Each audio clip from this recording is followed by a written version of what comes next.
And so we'll leave it to our guest, our friend, and our professional. Again, I'd like to welcome and present Mr. Chuck Maroon. Don't go too far. Thank you. It's very nice to be here. I'm going to say a couple things about Strongtowns first, and then we'll get into this presentation thing. I realize not everybody's going to be able to see real well, so I'll try to do it in a way where you can get the idea without necessarily getting all the graphics. My name's Chuck. I'm an engineer and a planner from central Minnesota. I worked for years doing engineering work, went back to graduate school, got a planning degree, worked for cities doing the kind of things that you expect cities to do, building sewer and water systems, putting in roads, working with developers. When I got a planning job, did all the zoning and planning and all the permit approvals and new developments and all the stuff you see cities doing. And by the time we got to 2008, I was very kind of frustrated. Frustrated in particular with my hometown. In my hometown, we didn't have the money to fix the sidewalks. We didn't have money to keep the library open. We were laying off firefighters. We had an initiative to shut off the streetlights overnight because we didn't have the money to keep them on. Yet somehow my city found millions of dollars to run a bypass around the south side of town.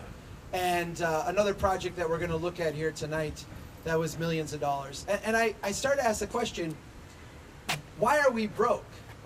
Why don't we have any money? Why, despite all the things that we have done to create jobs and growth and economic development, do we struggle just to do basic things? And in 2008, if you remember, those of you, I know there's some younger people here, I'll cue you in a little bit. In 2008, we had banks that were failing. We had gas prices over $4 a gallon. We had housing prices that were collapsing. We had trillion-dollar bailouts for Wall Street. We had what at the time seemed like a very crazy election year. It seems kind of quaint now when we look back at it today, but back then it seemed really crazy. And at the end of that year, I sat down and I said, either the world is crazy or I'm crazy. I'm not sure which one. But I am going to start putting my thoughts down and sharing them as a way for me to try to make sense of what I was experiencing. And so I started to write, and I wrote 3 days a week. I wrote about cities, about developments I had worked on, about projects I had done, and I particularly tried to focus on this question of why our cities were going broke. After a few months of doing this, some friends of mine came to me and said, Chuck, you know, this is really important stuff. We think you need to start a nonprofit organization. And I told them to forget it, like I had no interest in that. They said, you just keep writing, we'll fill out the paperwork. And they did, and by the end of 2009, we had a nonprofit organization. A year later, we had a 501c3, and a few months after that, a foundation came to me and said, would you come and tell us what your nonprofit does? And I said, well, we don't do anything. It's just me writing this blog. And they said, well, come up and tell us what you'd like to do. And I went up and I talked to them about the vision we had for how cities should develop, how cities should grow to be strong and resilient, how traditional development patterns and incremental investments make cities more prosperous. And they said to me, we want to give you 3 years of startup money to go share this message with as many places as you can. Since 2012, I have been out doing just that, going around the country, sharing a message of Strongtowns, which as many places as it can. Annually, we have for the last 4 years held a contest called the Strongest Town Contest. And the idea of the Strongest Town Contest is not to identify the city that is the greatest in the country. It's not to identify the place that's got it all figured out and has no warts and no problems. But it's to identify a city that is moving aggressively in the right direction. A place that has asked some tough questions of itself, has done some introspection, has made some significant strides and changes towards doing things in a fundamentally different way. The way that we set up this contest, we do it in March, so we kind of correspond it with the NCAA Final Four. We set it up as a bracket tournament. We ask for applicants. The first round of applicants we screen internally. This year we had somewhere around 34, 35 applicants. We screen them down to the 16 kind of top candidates. Throughout the tournament then, we stack them up against each other. We do voting by round. We ask for people across the country to come and vote on that in an open way. We also ask our membership. We have over 2,500 members across the country that are supporters of Strongtown, very active in our message and in our movement. And we ask them to take part in this, to debate the different cities, the different aspects, to talk about them, and to vote themselves. And over the course of 4 rounds of voting, the city of Muskegon was placed up against Kent, Ohio. Another great town, another great, like a nice college town, a place with a lot of stuff going on. But you guys destroyed them. And for many good reasons, you did fantastic. Not only did you turn out people here to vote, which is very important, but our membership, the people who are active in Strong Towns, took a look at some of the things that you're doing, some of the decisions you've made, some of the directions that you're going, and said, this is a place moving in the right direction.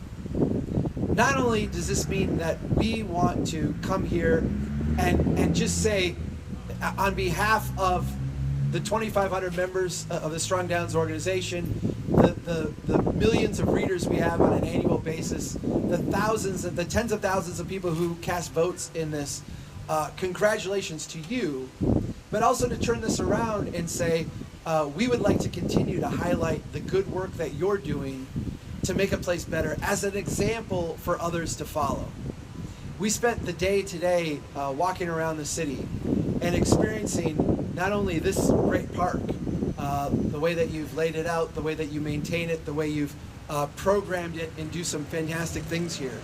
The different parts of the city where you're starting to see incremental development taking place, development that comes together and builds on each other and connects places at a human scale. The little, I'm not sure, the pop-up shops. I want to call them like the little storage sheds that you've turned into great innovative businesses. I was trying to explain to people today, because I think you have all grown used to this. It's very cool, it's very neat, it's worked out really well. The little area with the sand behind there with the volleyball court, you're like, well, this is Muskegon, this is what we do. And I was trying to explain to people today that like nobody else does this. And the reason why nobody else does this is because for them, it's beneath them, right? Like we wouldn't have a store in a storage shed. Like that's a ridiculous idea. That's really dumb. Only someone crazy would do that. But then someone crazy comes along and does it, and what you see is that it works really great. It creates a lot of energy in the community. It creates a way for someone to start with nothing and work up to something. It really starts to capture the essence of what building a strong town is. And so for myself, for our staff, for our membership, and for all the people who voted in the contest, we're deeply, deeply impressed with the stuff that you're doing. I know as you sitting here tonight, you see all the warts and all the things you'd like to fix and all the stuff that, oh, if we could just get this right. And I'm not saying you're wrong there. Keep working. You've got a lot of stuff to do. But as an outsider walking in with a lot of people who have looked at this, I just want to reaffirm to you that you're doing a great job. You're moving in the right direction. You've got a lot to be proud of. This is a great place to live, and I see it getting a lot better. With that being said, I'd like to ask the mayor to come up again just for a minute before we get started, because I would like to present, on behalf of Strong Towns, the organization, and on behalf of our membership and our audience and all the people who voted, I would like to present you with the Strongest Town Award for 2018, Muskegon, Michigan. Let's give this city a round of applause.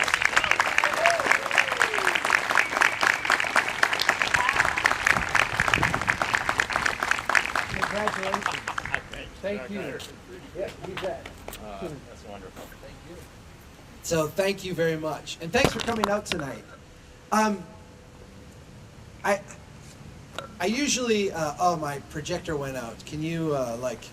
That's really cool. I didn't know what the setup here would be tonight. I chose this presentation because it's my favorite one to do.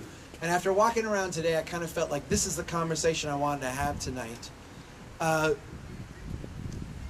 gonna go through this in a conversational way. So if we get through and get going, there's something you want to talk about. I realize it's kind of a broad group here tonight, and we're kind of spread out.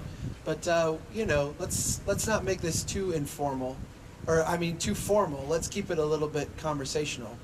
I want to talk about a development in my hometown, and really kind of talk about how cities bring projects to bear, and how we can do that in a fundamentally different way. So, I come from a little town called Brainerd, Minnesota. Anybody here ever been to Brainerd, Minnesota? Yeah. All right, a handful of you. Brainerd's about 2.5 hours north of Minneapolis, St. Paul. So we are a tourism region, and Brainerd is the poor, declining, post-industrial town in the middle of this tourist region. While the entire region was growing by, 5, 6, 7% a year for decades, my city was shrinking in population. We actually have the same population now as we had in 1945. So the old paper mill is closed, the old rail yard is closed. It's a dying industrial town kind of trying to hang on. You get the picture, right? This is what it looks like. And if you look on the west side of this, on the right side of this, on the left side of this drawing, there's a north-south road coming in. That's the neighboring city of Baxter. Baxter's where all the suburban development has taken place. So that's where the Target is, the Walmart is, the Super Walmart is. All that stuff is over there.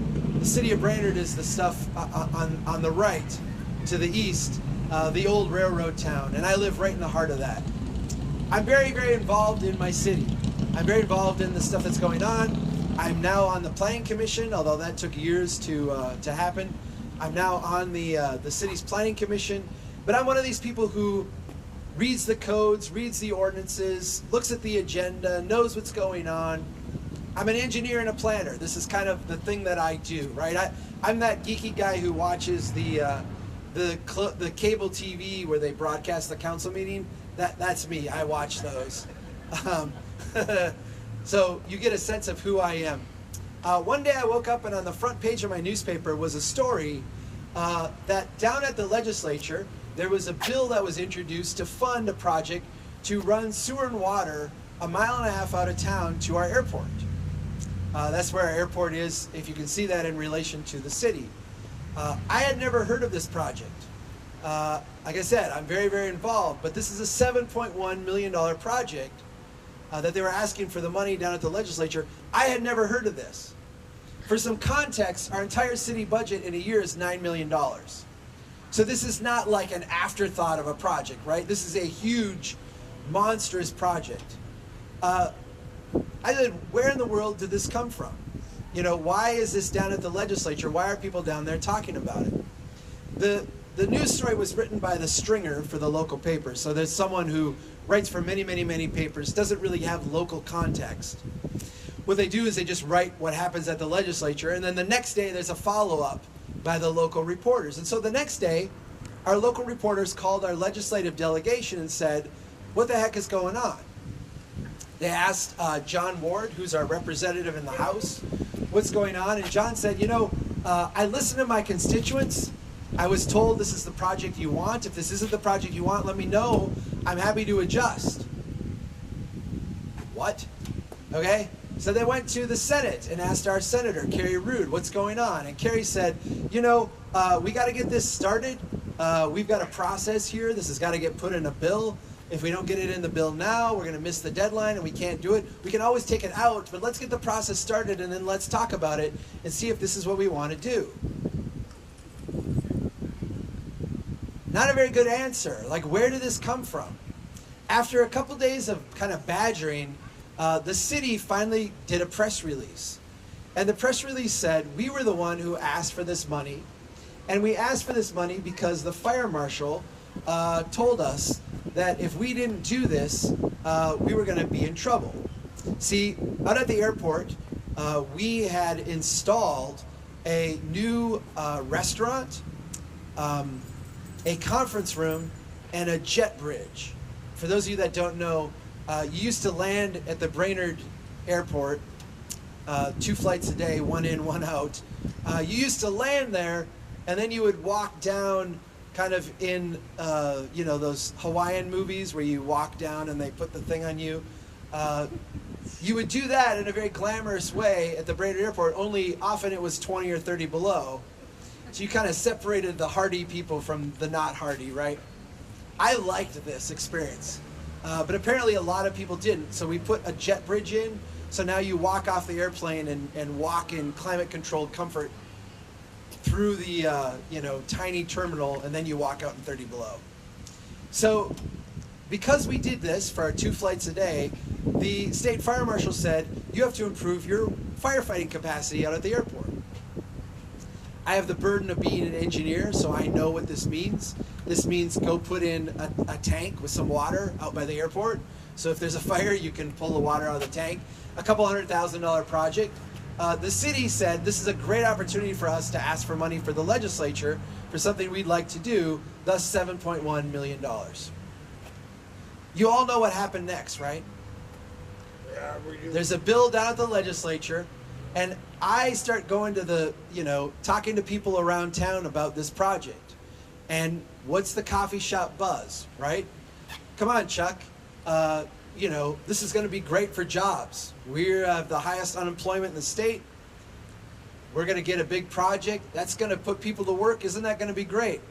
Come on, Chuck. Think of all the growth and development that we can get from this. You know, think of all the investment that's going to happen. Come on, Chuck. If we don't take the money, someone else will. Are we just going to give this up? Right? Like the legislature is going to give us this money. Are we just going to say no? And then, of course, you know, think of the children.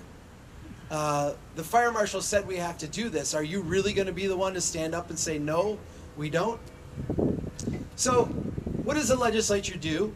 They, of course, allocate the money. They don't allocate all the money. That would be really dumb. They've got a lot of people who are asking for money. So they give you enough to where, you know, you're going to have to come up with a local match. The local match will be a little bit painful, right?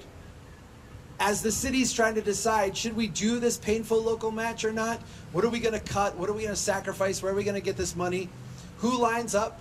All the local contractors, all the other organizations that work with the legislative delegation, our local chamber, our local regional development corporation, you know, all the realtors associations.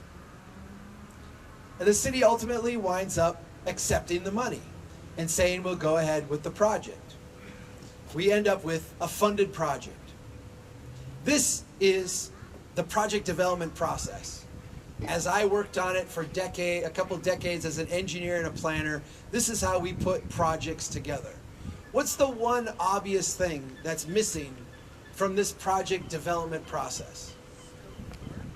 Jobs and everything else. What's the one component of putting a project together that we don't have quite yet? Local input. Yeah, us, right? People. Okay, don't worry. We have a process for that, right? Once we're at this point in the process, what do? We go to the public with 3 options, right? We sometimes call these the dumb, dumber, and the dumbest option. Yeah, we're dumb and dumber. We're going to give you a gold-plated pipe out to the airport. That's option 1. Option 2 is we'll do nothing and we'll get fined by the state fire marshal.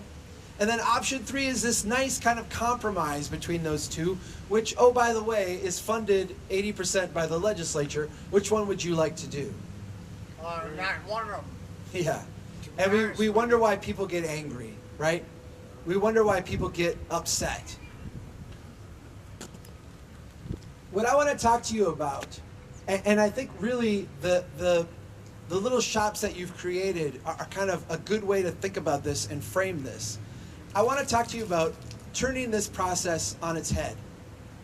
taking the standard project development process, which is really a top-down kind of thing, and saying, how do we actually identify really good projects?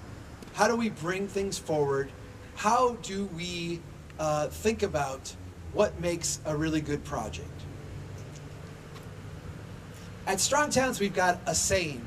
It goes like this: innovation that happens from the top down tends to be orderly but dumb, while innovation that happens from the bottom up tends to be chaotic but smart.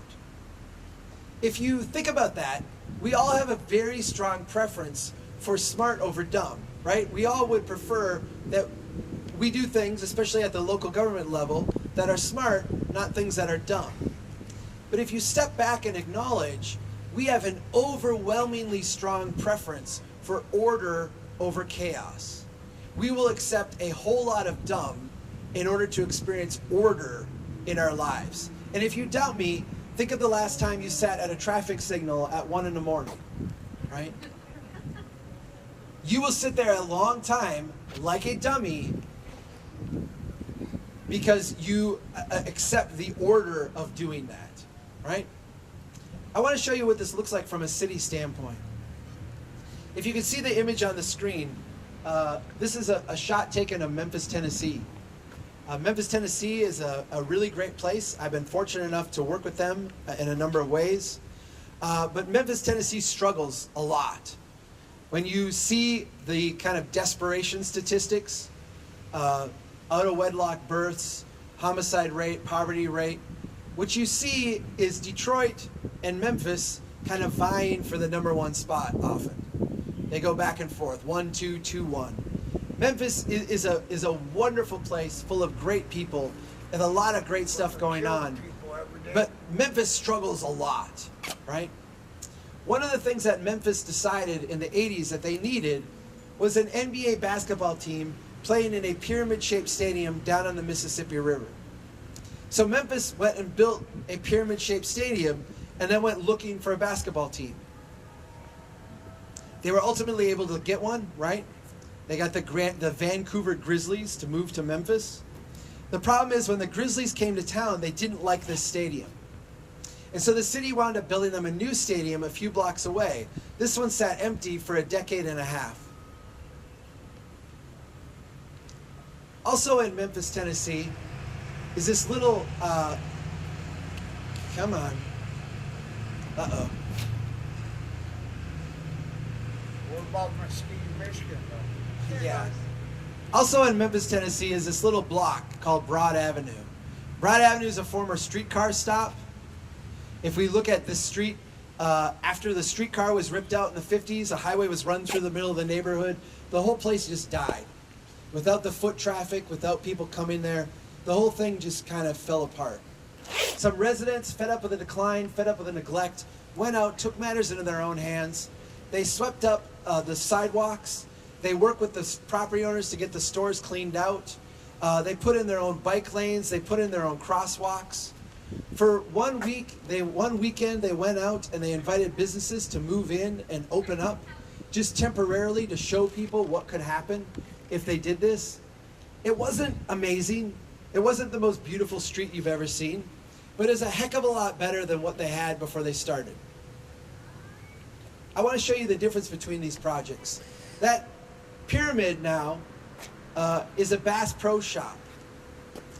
The city spent an additional $200 million in subsidies, either direct cash subsidies or long-term tax subsidies, in order to attract the Bass Pro Corporation to come in and redo that pyramid.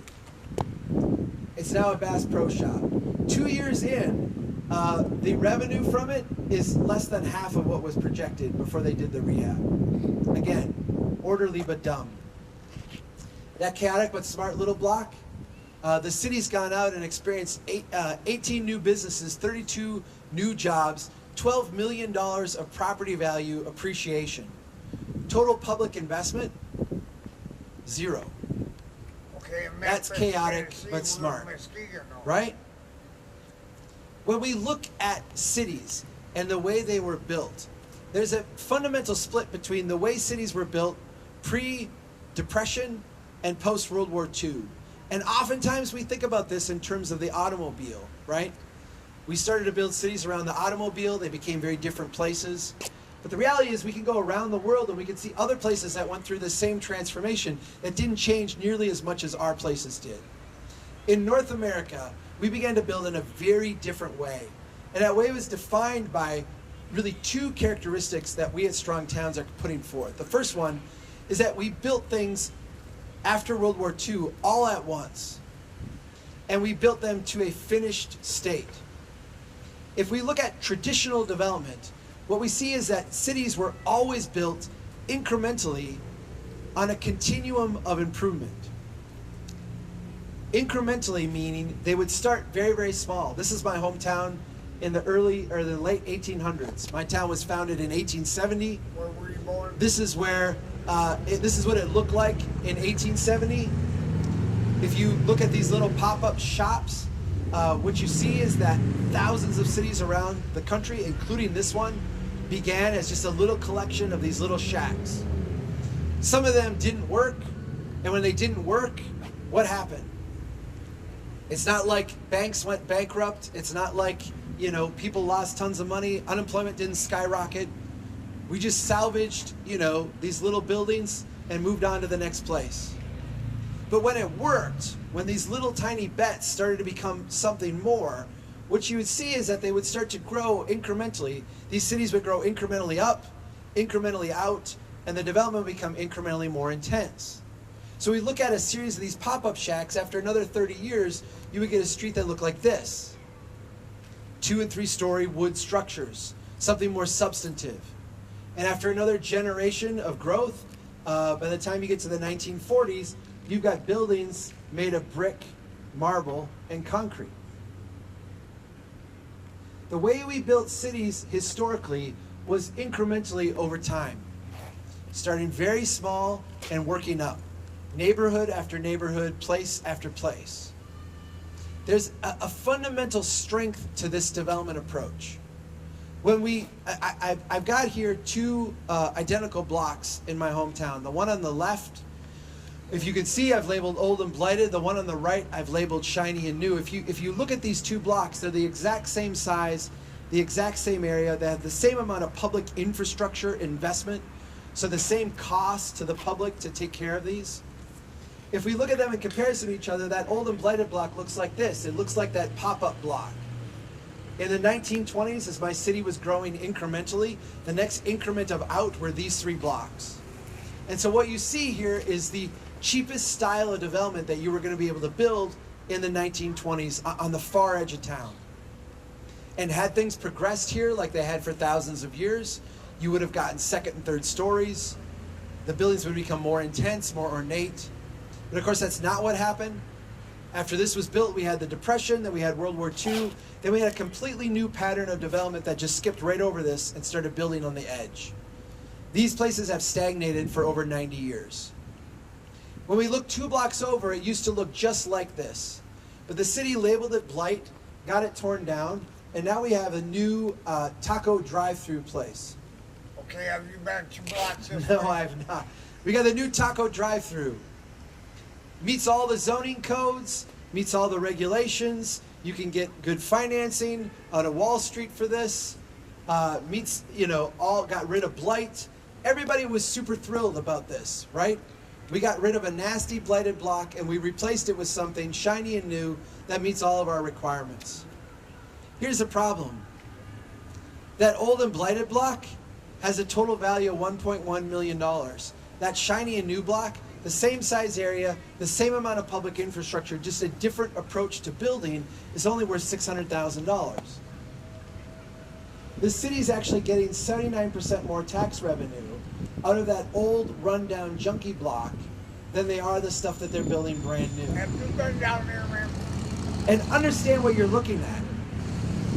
You're looking at the traditional pattern of development. You've been down here, though. Yeah, you're looking at the traditional pattern of development, the way that we built cities for thousands of years around the world. You're looking at that in its infant form after 90 years of neglect, and it still outperforms by a wide, wide margin the stuff we're building today. Okay, I know this whole history of Mesquite County. I know the whole history. I'm learning it. I'm born and raised right here, man. You go 2 blocks that way, it is horrible, man. So here's, They're if we're, just now rebuilding this right here. But you had the old mall, everything else. Tell me something I want to hear, man. Please, we're good. Excellent, friend. So we're thinking about how to make public investments. How to make public investments that actually pay off, that make our town stronger and more successful. There's a couple nuances in our thinking that I want to put out there for you to consider today. When we look at people who make investments, there's really 2 mentalities that we need to embody in our public investment approach. The first is that of a banker. Everybody here has probably been to a bank to ask for a loan. There's a sense that if you really, really need a loan, you're not going to get it, right? The only people that need a loan are the people who can probably get by without it. Bankers are very, very conservative. The banking industry itself, especially at the local level, is a very conservative undertaking. There's an idea called the 363 principle. The idea that if you're a banker, you borrow money at 3%, you loan it out at 6%, and that allows you to get out on the golf course by 3 p.m. If you want a loan from a local bank, you need collateral, you need equity, you need money down. It is a very conservative business. The idea of a banking, a local bank, is that you would make very prudent investments that would be almost guaranteed to not lose money. It's a very boring, very consistent kind of endeavor. Very low risk, very consistent gains. Contrast that with a venture capitalist mentality, which oftentimes, when we don't think of investment, we kind of confuse these two. But a venture capitalist mentality is very, very different. For a venture capitalist, what are we trying to do? A venture capitalist will say, I have extra money to spend. I have a secure nest egg, but I have extra money I would like to invest. I want to invest it in something that is going to hopefully have really high returns. The problem is, I don't know which one to invest in. And so a venture capitalist will go out and say, there's 10 different companies here. They all are kind of in an early growth phase. I don't know which one's going to be successful. So I'm going to put a little bit of money in each one, knowing that 4 or 5 of them, I'll probably lose everything. 2 or 3, maybe I'll break even. But a couple of these are going to do really, really well. And I'm going to make back all the money I lost and then a whole bunch more. The idea of a venture capitalist is that you just don't know which one, right? You don't know which one. So you're making a lot of very tiny little bets. There's an investment strategy on Wall Street called the barbell strategy. And the barbell strategy differs from what most of us do when we invest. Most of us, when we invest, we'll go to some place and they'll walk you through, the SEC requires them to walk you through and gauge how well you're attuned to risk. And they'll ask you a series of questions. And the correct answer always is medium, right? Like, I don't want to go to the casino and put all my money on the roulette table. I don't want to bury my money in the backyard. I want something that's medium, right? I'm not super risky. I'm not super conservative. Just give me medium. And when you do medium, what you're guaranteed to do is not make much money, but have a lot of downside exposure. In Wall Street, you're called the sucker at the card table when you're medium.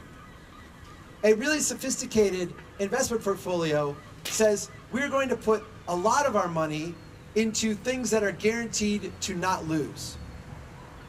And then we're going to put a very small amount of our money into things that have really high upside potential, have the potential to gain a lot.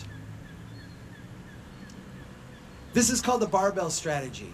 And if you think about it, what it does is it puts a limit on how far down you can go, but it puts no limit on how far up you can climb. When we look at cities and the incremental development pattern, the traditional way of building, what we see is that it reflects this investment mentality. When we build incrementally in a way that is financially productive, what we have is a limited downside. There's only so far down we can go. I showed you that old and blighted block. and how well it was doing despite the decline, despite the neglect. There's a limit to how far down it will go. Where are those upside investments? And this is what I want to get to tonight. Back when I showed my hometown, when I first published that little bit about the Taco John's and the old and blighted block, there was a lot of embarrassment in my community. Just so you know, my cousin runs the local economic development authority that put together that Taco John's project. I have another cousin that is a manager at the Taco John's. I say I'm from a small town, right? You guys understand this. So family reunions are awkward. You know, when I published this, the reaction was people got really angry with me.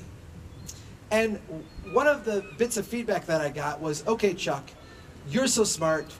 You think you know what you're doing. Would you have said no to Taco John's? What would you have done differently? And I really struggled with that because I knew that even though I probably would have said no to Taco John's, that was not a response that any of my neighbors would have accepted. All of my neighbors would have said, let's get rid of that blighted block and let's get something new in here. And my neighbors, by the way, are not bad people. They're good people. And so I realized that that was not an acceptable strategy. It took me a long time to work through this. And ultimately, I realized that the premise of the question was what was wrong. The premise of the question was this: this neighborhood is in decline and is destined to continue to decline unless we do large interventions. Chuck, would you have said no to Taco John's? And what I said no to is that premise. And so what a group of friends of mine and I did over the course of a year is we spent time in this neighborhood trying to understand it better. I live in the neighborhood next door to this one. My office is just off the screen on the south here. So I'm very close and intimate to this neighborhood, but we got even closer and more intimate. We spent days out there just walking the neighborhood, talking to people. We would go out there during lunch and ride our bikes through the neighborhood and just observe people. We went out a couple days and set up a desk in a parking spot just to be out there to talk to people when they went by. We went out and did little experiments where we saw people were struggling. We saw the mom walking through the ditch, pushing a stroller, weeds up to her waist. What's going on? I've got to get to the grocery store today. I don't have a car. It's not safe to walk on the street, so I'm walking here. We saw the elderly woman walking in the middle of the street with a walker, climbing over mounds of snow. What are you doing? I've got to get to the pharmacy. I can't drive. The sidewalk's not shoveled, so I have to walk here. After a year of observing where people struggled, and then asking ourselves, what's the smallest thing we could do? Because we didn't have a lot of money, we didn't have a lot of resources to throw at this. What's the smallest thing we could do to start to address this struggle? We came up with a proposal of 8 projects that the city could do to start to reverse the decline in this neighborhood. Our thought process is, right now, if you live in this neighborhood, you have a sense that nobody really cares about you. And it gets beyond caring, because caring is an important thing in a community amongst neighbors. But if you just look at it from a financial standpoint, the idea of having the sense that nobody cares about your neighborhood does what? It makes your rational response to also not care. And I say that, oftentimes we hear, this is a bad neighborhood, nobody cares about it, or people in this neighborhood are just letting their houses go, there's no pride of ownership, they don't care. And what we actually see when we dig under the surface is that you would be a fool to go out and spend $10,000 re-siding your house in a neighborhood in decline. You would be a fool to go out and spend $10,000 to re-roof your house in a neighborhood that's going down, because you're never going to get that money back. That's going to be money that's wasted. You would be a fool to go out and put a nice addition onto the front of that house, or to redo the siding, or to repaint or what have you. You'd be a fool to do that because you'll never get that money back. what we realized we had to do was change the signals to the neighborhood. We had to start signaling to people that not only did someone care, but that this neighborhood was not going to continue to decline forever. Now, we can't do that by throwing money at it. We can't do that by going out and pretending that we know what needs to happen. What we did is we went out and said, where are the people in this neighborhood struggling, and what can we do to address that struggle? And we identified 8 projects. And I'm going to go through those 8 projects here real quickly to give you a sense of the size and the scale. This is one of the main streets through the neighborhood. What we saw on this street was that parents would tell the kids to avoid it. The cars drive really, really fast. And they felt like, you know, we got to stay away from this street because it's a nasty place. We went out in the middle of the night. We went out one day and did a speed study. And then we went out in the middle of the night and striped the street with some chalk. We actually took chalk that you would stripe a softball diamond with and striped in some narrower lanes and did another speed study. And what we found is that with narrower lanes, we could slow the speeds down significantly. Before we did the striping, 2 out of 3 cars went over 30 miles an hour, not a safe speed in a neighborhood. After we did the striping, 1 car out of 300 went over the speed limit. And so we said, let's go out and take these really, really wide lanes and let's just use some paint to make them narrower. Let's define this space. Let's constrict and create what in engineering profession we would call some edge friction, and slow down the cars a little bit and give people a sense that they could cross this street a little more safely. Perpendicular to that street is another one that has a very similar construction. You guys will appreciate this. When I was putting this presentation together, the graphic for the rail line in the middle of the street, they don't have one for abandoned rail line, abandoned rail spur, which is what that was. So I had to use this one. When I do this talk in bigger cities, they're like, oh, Brainerd has light rail. No, Brainerd doesn't have light rail. We have abandoned rail spur. They don't make that icon anywhere. So in the middle of this street is an old abandoned rail spur. And then on both sides is kind of this undefined space where people drive. And they tend to drive really, really fast. What we said is, let's, again, go out with a little bit of paint, slow this down. There's no sidewalk through this corridor, so we actually said, let's move the parked cars out from the edge a little bit and create some protected space along the edge so people can walk back and forth. By the way, at the end of this street is that old and blighted block. So the idea is we're going to give these businesses a chance to have some customers from the neighborhood come. Let's do it with a little bit of paint. In the other part of the neighborhood, there is a grocery store. And what we saw is that a lot of the foot traffic through the neighborhood went through to this grocery store.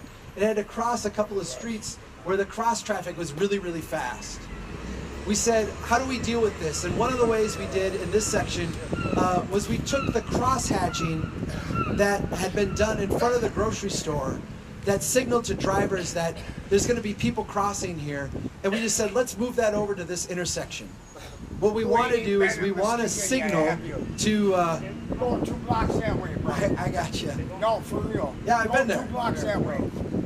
We're born and raised right here, man. Go 2 blocks that way, man. I got it. So what we wanted to do is we wanted to signal to drivers coming through here that, hey, there's going to be people crossing. We're all living a dream, man. There's going to be people crossing. We want you to be aware of them, so you slow down and keep your eyes open. When we go south of there, we had the same kind of situation, but it didn't lend itself well to the cross-hatching. So what we did is we said, let's try a crosswalk here. We actually went out in the middle of the night and swept this all up and used tape to tape one in. We measured the speed of the traffic. We talked to the people who crossed. And we actually used those little kind of orange flags on the side where people could kind of wave and let cars know that they're crossing. It's a little demeaning to the pedestrian. I don't think it's the optimal solution, but as like a short-term thing we could do to make it work, it seemed to work a little bit better. When you cross that part then, we had this really wide stretch that people had to walk through to get to the grocery store and the pharmacy. The cars would come around this corner really, really fast. And we saw actually in the middle of the winter, people walking here, even though there was a lot of space, they would dive into the snowbank just to get out of the driving lanes. So we said let's put a double white line in here. He's very insistent. Let's put a double white line in here and just give the people walking a little bit of space that's theirs, that's not encroached on by the vehicles traveling here. It still leaves two like really wide lanes, so two 14-foot wide lanes, but we give people walking a little space, kind of a refuge area. In the north side of the neighborhood, there's a park. In the year that we were out here in this park, we never saw a single person in the park except for organized events. It was not a park that really lent itself well to the neighborhood. This is what the view was from across the street. This kind of reminds me of the one we looked at today over in this part of the town. The residents were complaining about people doing nefarious things in the park. There was talk of like drugs and all this kind of stuff. The police department said, we're going to put some cameras out here. We said, why don't we just go out and trim the trees up? You know, why don't we, I'm not sure why we skipped forward that much. Why don't we just go out and trim up the trees so that people in their houses can actually see into the park? When people can see into a park, the idea of nefarious activity kind of goes away. It's a little bit self-policing at that point. You don't need cameras, you don't need police squad cars. Just let people see into the park. When you get into the park then, what we saw is that the park was really kind of a nasty place. Not only was it not being well maintained, but we haven't even done basic things like put in some shade trees. We said, let's go out and let's plant some trees. Let's get a little buffer between there and that industrial site to the north. Let's plant some shade trees in the foul ball area so that someday someone could sit under a shade tree and watch a softball game. Let's just give this park a little bit of TLC. The final project then was on this one street in the middle of the neighborhood. When we looked at this street, it had the best bones of any of the streets. And by that, as a planner, what I'm really talking about is the houses on the street all lined up real nicely. They faced the street. The street itself was kind of narrow. The traffic went kind of slow down it. It had good sidewalks, good boulevard. The thing that was missing on this street were the street trees. Back in the 1980s, we had Dutch elm disease come through. And Dutch elm disease wiped out about half the trees. And the city didn't want them replanted, so they never were. We said, let's go in. There's 75 trees missing here. Let's go in. It's not a very big cost. Let's get them replanted, regrowing, and start to add value back and signal to people that we actually care about this neighborhood. So here's our 8 projects. And I'm clicking through here to give the dollar amounts. They're quite small for each of these projects. I want to tell you what happened with that big project that we got approved. 1.5 miles of sewer and water out to the airport. The legislator approved part. We had to, as part of doing the project, sign a cooperative agreement with the neighboring community and the county. Their funding portion was capped. Ours was not. The final project was completed and finalized this last spring. The cost was $13.5 million.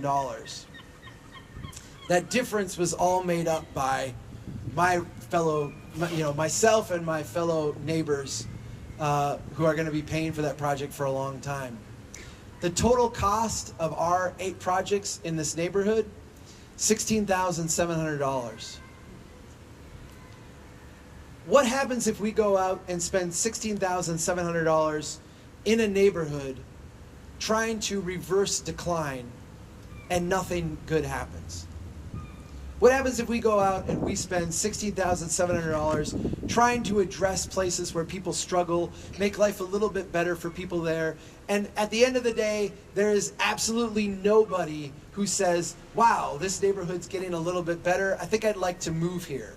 Or I think I'd like to invest here. Or I think I'm going to buy a house in this neighborhood. Or I think I'm going to fix up my siding, or redo my windows, or fix my roof, or plant some flowers. What if we make $16,700 of investment and nothing good happens? Think like a venture capitalist, right? What are we out? We're out $16,700. That's a pittance, right? We can afford to lose that. But the next year, we go try $16,700 more stuff, right? We learned 8 things that don't work. Next year, let's go out and try 8 other things. But I actually feel like we have identified stuff that will work. Why? Because we took the time to go out and actually look at the neighborhood and ask, where are people struggling? And how do we address that struggle? When I look at your, and give me the name of what you call your storage shed thing again. The chalets. When I look at your chalets, what I see is an attempt to solve a problem with the bare bones materials we have on hand. That's why I love that project so much. That's why we wrote about it on our site. That's why we shared it with other people. That's why I wanted to see it today. That's why I am just enamored with that project. Because most cities would try to solve that problem. How? By finding a huge developer, by giving them a ton of subsidies, by borrowing a lot of money and making a big risk on the public's behalf. How did you solve that problem? You solved that problem by saying, how do we leverage the small amount of stuff we have for potentially huge gain? And what you've seen is that you have had huge gains for this. You've created all kinds of new businesses. You've moved them into new shops. You've created a lot of vitality out of nothing. Out of nothing. If you can take this mentality of starting small, of looking where people struggle, of saying, what can we do today with what we have? And you export it beyond that little stretch into the entirety of your city, you see that magical things will start to happen. I was on the news tonight in your local channel. I actually, when I was back at my, taking a break before I came over here, someone sent me a clip, and I got to watch online myself and a bunch of you who went on the tour today. And the quote they took from me, I talked about how we have decades and decades of small investments we can make. But what didn't make the cut was what I said just before that, which we have spent decades and decades doing huge mega projects to try to create like instant success and instant growth. Your downtown mall is an example of that mentality from a different age, right? The idea that if we just did the latest thing, if we just borrowed a bunch of money, if we just gave out a bunch of tax subsidy, if we just did something huge, it will be transformative. And it will have spin-off effects that are too great to imagine. But what we actually see in practice is that when we have the discipline to do the small little iterative things, those are the things that are transformative. Those are the things that add up to something. And when we humble ourselves to actually step back and look at our community and ask, where are people struggling, and try to address that with these small steps, what we see is that we make investments that have very little downside and potentially transformative upside. We have decades and decades of that type of mentality that we can now successfully apply to our places to make them strong and healthy again. And this type of an approach, the type of approach embodied in those chalets, is the type of example that not only can cities learn from you from around the country, but that you can now take and start to export to other parts of your community that could use the same level of TLC. Thank you so much for having me here. Thank you for all your efforts. Thank you for everything that you've done. Thank you for being part of our conversation at Strongtowns. And thank you for coming out tonight and just being so generous with your time. I really do appreciate it, and I want to just say one last time, congratulations on living in a fantastic place and in being the 2018 strongest town in the world. Thank you.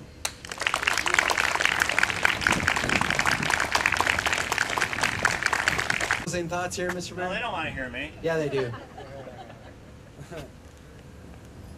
Well, thank you so much, Chuck, and thank you everyone for coming out. It's really a beautiful thing when you get another set of eyes looking at the hometown, because so many of us are involved in the hard work of maintaining and sustaining this place, Muskegon, and sometimes we get tired, right? So what a refreshing thing to have somebody come into our home and tell us that he really loves the curtains. You know, it's great stuff, and we really do appreciate the time spent with you today, Chuck, your insights, your view, and helping us, you know, clarify and get a vision of ourselves. And it's been uplifting and a battery charge for all of us, so we can move on to the next 100 years, right, folks? And we'll continue to make this the best city in West Michigan. It already is. God bless you. Good night, everybody. Thank you so much for coming out, and let's get back to work.